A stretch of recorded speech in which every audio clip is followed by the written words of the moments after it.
Pero voy a empezar a hablar de la tensión superficial en los líquidos. En un líquido en reposo, dice el apunte, la superficie libre del mismo se comporta como una débil membrana, capaz de sostener pequeños pesos, ¿no? Por ejemplo, si depositamos con cuidado, lentamente, sobre la superficie libre del agua de un vaso, una hoja de afeitar, en este caso hay un clip de papeles, ¿no? Fíjense cómo se queda aparentemente flotando, aunque en realidad el clip de papel es de cobre, parece de cobre o podría ser de acero o lo que sea, pero si yo lo pusiera de cualquier manera, lo pongo de punta, lo que sea, se va a hundir hasta el fondo del recipiente, porque por el principio de Arquímedes, al ser más pesado, de mayor peso específico que el agua, se hundiría, ¿no?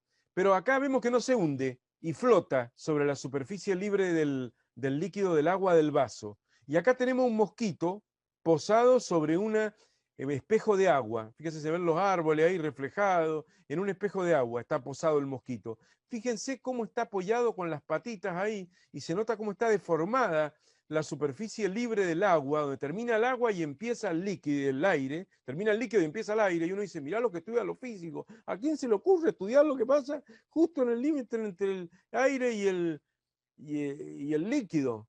Pero son fenómenos muy importantes y sobre todo para el que va a estudiar medicina, y son cosas interesantes porque, bueno, son características de los líquidos, y la sangre es un líquido, y hay muchos líquidos, el suero y lo sé qué, de lo demás acá y lo demás allá, en medicina, y es algo que es muy importante para la carrera, ¿no?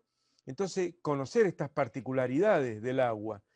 El mosquito termina como aposado en una suerte de cama elástica, ¿verdad? Uno si quiere caminar por el agua como hizo Jesús, no puede, porque no puede soportar el peso de una persona, pero un mosquito, una hoja del árbol que cayó, el clip de papel y demás, una gilet, una hojita de afeitar colocada con cuidado ahí, se queda sostenida en esa especie de cama elástica que es la superficie libre del agua. Parecen que están flotando, pero no flotan, o sea, no cumplen el principio de Arquímedes, que el empuje de abajo hacia arriba igual al peso del líquido que desalojan, no desalojan ningún líquido.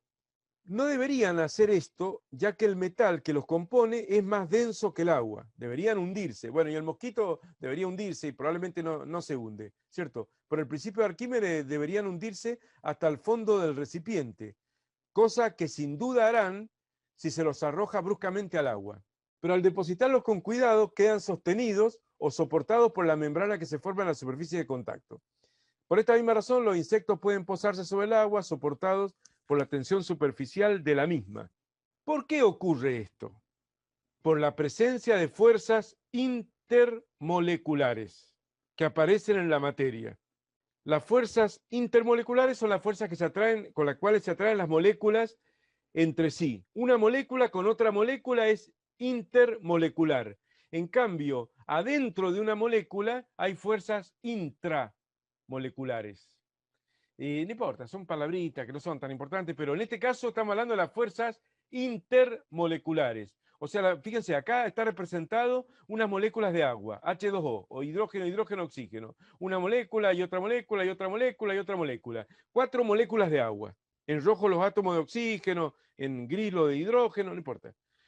Bueno, hay enlace covalente, no me voy a meter en eso yo, pero lo que veo es que entre una molécula y otra molécula, ahí en línea de puntitos rojos, están las fuerzas intermoleculares. Son fuerzas débiles, muy débiles, y las vamos a comparar con las potentes fuerzas intramoleculares, que son las que están adentro de la molécula, el hidrógeno con el oxígeno con el hidrógeno. No. Esas son mucho más intensas y no tienen nada que ver con el fenómeno que vamos a ver ahora, que se relaciona con las fuerzas débiles intermoleculares, ¿no? Eso para empezar. Esas son las fuerzas que van a ser responsables de los fenómenos medio extraños que están surgiendo con la tensión superficial, y más adelante vamos a ver el concepto de capilaridad. Si bien las fuerzas intermoleculares que estamos diciendo de una molécula de agua con otra molécula de agua son débiles comparadas con las internas, con los enlaces químicos, covalentes y todo lo demás, son las responsables de los fenómenos de la tensión superficial, que también proveen fuerzas débiles, porque el mosquito nada más puede estar posado ahí. Yo no me puedo hacer la plancha ahí sobre la superficie del agua. El mosquito sí. Entonces también son débiles. Siempre son fuerzas atractivas. Las moléculas nunca se repelen. Vieron que eléctricamente podemos considerar que hay atracción y repulsión. Después lo vamos a ver cuando veamos electrostática.